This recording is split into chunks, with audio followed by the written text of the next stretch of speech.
शाम का वक्त था। कस्बे से दूर बसे पुराने गांव भैरवपुर की गलियां हर रोज की तरह सुनसान हो चुकी थी।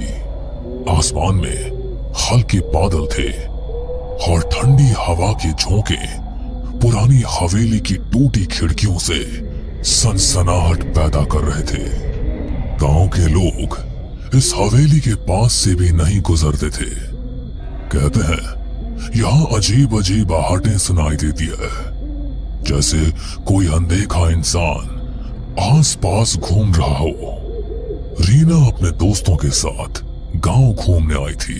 सबने मजाक मजाक में कहा, चल रीना, तू तो बहुत बहादुर बनती है। अगर सच में हिम्मत है तो फिर हवेली के अंदर चल। मुझे किससे डर लगेगा? भूत वूत जैसी कोई चीज नहीं होती। रीना अकेली हवेली के अंदर चली गई। टॉर्च की रोशनी टूटी दीवारों पर पड़ते ही डरावनी परछाइयां बनने लगी। वो चौंक कर पलटी। वहां कोई नहीं था। शायद मेरे दोस्तों ने मजाक किया होगा। लेकिन अगले ही पल उसने टॉर्च की रोशनी में देखा, दीवार पर उसके अलावा एक और परछाई हिल रही थी। रीना की सांसें तेज हो गई। उसने धीरे से पुकारा, कौन है वहां? पर कोई जवाब नहीं मिला। बस धीरे धीरे कदमों की आहट पास आने लगी। वो भागकर बाहर निकली। दोस्त हंस पड़े। क्या हुआ? रंग उड़ गया चेहरे से? रीना कांपती आवाज में बोली, नहीं, अंदर कोई था। दोस्तों ने मजाक उड़ा दिया। लेकिन उस दिन के बाद से रीना के साथ अजीब घटनाएं होने लगी। कभी रात में उसके कमरे में किसी के चलने की आवाज आती, कभी शीशे में उसके पीछे कोई धुंधली परछाई दिखाई देती। गांव का नाई रघु रोज रात को देर तक दुकान बंद करता। एक दिन जब वो तालाब के किनारे से घर जा रहा था तो उसे लगा कोई उसके पीछे पीछे चल रहा है। कौन है बे? सामने आ। पर कोई जवाब नहीं। वो तेज कदमों से चलने लगा, लेकिन नाहट भी उतनी ही तेज हो गई। अचानक उसके सामने एक सफेद साया खड़ा हो गया। आंखें गहरी हरी चमक रही थी। रघु, तेरा समय आ गया है, तू बच नहीं पाएगा। रघु जोर से चिल्लाया और भाग खड़ा हुआ। अगले दिन गांव वालों ने देखा रघु पागल सा हो गया था। वो बार बार कहता, आहट मुझे ले जाएगी, आहट मुझे ले जाएगी। अनिरुद्ध गांव के स्कूल में मास्टर था। वो भूत प्रेत में विश्वास नहीं करता था। लेकिन एक रात जब वो हवेली के पास से लौट रहा था तो उसने साफ साफ सुना जैसे भारी जूतों की आवाज उसके पीछे से आ रही हो। अरे ये कैसी आवाज है? यहाँ तो कोई और नहीं है। वो मुड़ा, लेकिन पीछे सिर्फ खाली सड़क थी। फिर अचानक उसके कान में किसी ने फुसफुसाया, तू बच नहीं पाएगा। रीना, रघु और अनिरुद्ध तीनों अलग अलग लोग थे, लेकिन सबने एक ही चीज महसूस की और वो थी आहट। गांव में धीरे धीरे डर फैलने लगा। लोग कहने लगे कि हवेली में दबे किसी रहस्य की वजह से ये सब कुछ हो रहा है। गांव भैरवपुर में अब हर कोई हवेली का नाम लेते ही सिहर उठता। रीना का चेहरा अब पीला पड़ चुका था। रघु पागलपन की हद तक डर चुका था और अनिरुद्ध मास्टर भी अब रात को अकेले निकलने से कतराने लगा था। लेकिन ये डर यहीं नहीं रुका। सविता रोज रात को अपने आंगन में तुलसी को दिया जलाती थी। उस रात भी उसने वैसा ही किया, लेकिन जैसे ही दिया जलाया उसे लगा मानो आंगन में कोई खड़ा है। कौन है वहां? अंधेरे में कुछ भी नहीं दिखा, लेकिन हवा का एक तेज झोंका आया और दिया बुझ गया। सविता ने माचिस जलाई, तभी देखा आंगन के कोने में एक औरत खड़ी थी, काली साड़ी में, बाल बिखरे हुए। हे भगवान! वो औरत धीरे धीरे आगे बढ़ी और उसके कान में फुसफुसाई, आहट सुनो, आहट सुनो, तुम्हें कोई लेने आ रहा है। सविता चीख पड़ी। घर वाले दौड़े, लेकिन वहां कोई नहीं था। अगर यहां कोई आत्मा है तो आज मैं उसे शांति दूंगा। वो मंत्र पढ़ने लगा।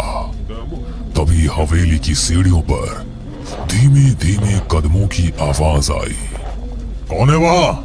कोई जवाब नहीं, लेकिन अचानक उसके सामने लोहे की जंजीर अपने आप हिलने लगी।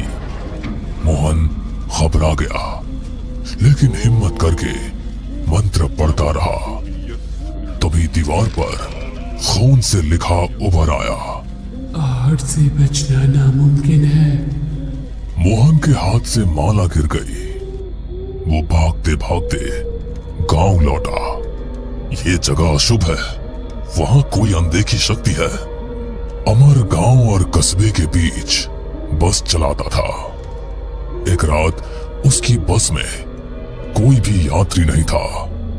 बस सुनसान सड़क से गुजर रही थी। अचानक उसने देखा बस की पिछली सीट पर कोई बैठा है। उसने शीशे में देखा सफेद कपड़े पहने एक आदमी, जिसका चेहरा धुंधला था। अरे कौन है?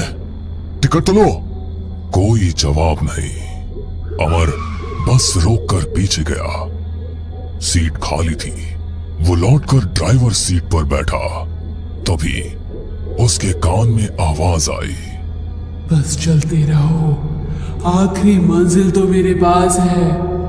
अमर की हालत खराब हो गई। उस दिन के बाद उसने रात में बस चलाना ही छोड़ दिया। गांव वालों की दहशत सुनकर पुलिस ने जांच के लिए डीसीपी अरविंद को भेजा। अरविंद बहुत तर्क संगत इंसान था। भूत प्रेत की बातों पर हंसता रहता था। अरे ये सब अंधविश्वास है, मैं खुद हवेली जाऊंगा और देखूंगा। रात को वो टॉर्च लेकर हवेली पहुंचा। दीवारें खंडहर हो चुकी थी, लेकिन अचानक सीढ़ियों पर भारी कदमों की आहट गूंजी। रुको, कौन है वहां? उसने टॉर्च जलाई। सामने कोई भी नहीं था, लेकिन अगले ही पल उसे लगा जैसे किसी ने उसके कंधे पर हाथ रखा हो। वो पलटा, वहां सिर्फ हवा थी। फिर उसने कानों में साफ सुना, तू सच जानना चाहता है तो तहखाने में उतर। अब तक अलग अलग लोगों ने अलग अलग तरीके से आहट सुनी थी। सब घटनाएं अलग अलग थी, लेकिन एक ही बिंदु पर जाकर जुड़ती थी, आहट। मुझे लगता है हवेली में कुछ राज छिपा है। जब तक पता नहीं चलेगा, ये सब हमें चैन से नहीं जीने देंगे। अरे तू पागल हो गई है क्या? तू फिर से वहां जाना चाहती है? हाँ, अगर सच्चाई सामने नहीं आई तो ये आहटें हमें ऐसे ही डराती रहेगी। गांव भैरवपुर अब दहशत का पर्याय बन चुका था। लोग रात को घर से बाहर निकलना बंद कर चुके थे। हर कोई वही सुनता, धीमे कदमों की आहट। रीना का डर अब जिज्ञासा में बदल चुका था। उसने तय किया कि वो हवेली के तहखाने तक जाएगी, लेकिन अकेले जाना मुमकिन नहीं था। उसने अंकित, मास्टर अनिरुद्ध और पुलिस अधिकारी अरविंद से मदद मांगी। हमें सच का पता लगाना होगा, वरना ये आहटें हमें जिंदा खा जाएंगी। ठीक है, मैं पुलिस वाला हूँ, पीछे हटना मेरे बस का नहीं। चलो आज रात तहखाने में उतरते हैं। रात के 12 बजे चारों लोग हवेली पहुंचे। अंदर सन्नाटा ऐसा था कि अपने दिल की धड़कन तक सुनाई दे रही थी। अचानक सीढ़ियों पर वही आवाज गूंजी। रीना का हाथ कांपने लगा। अरे डर मत, हम सब साथ हैं ना। सब लोग तहखाने की तरफ चलो। हवेली के पीछे एक पुराना लोहे का दरवाजा था जिस पर जंग लगी थी। अरविंद ने जोर से धक्का दिया। दरवाजा चरमराते हुए खुला और बदबू का एक तेज झोंका आया। सीढ़ियां नीचे अंधेरे में उतर रही थी। चारों लोग नीचे उतरे। तहखाना ठंडा और सीलन भरा था। दीवारों पर काई जमी थी और बीचों बीच एक टूटी चौकी रखी थी। देखो वहां। दीवार पर खून से लिखा था, आहट मेरा श्राप है, जो सुनेगा उसका अंत होगा। ये सब किसने लिखा होगा? तभी तहखाने के कोने से एक सफेद धुंधला साया उभरा। सबके कानों में वही आहट गूंजी।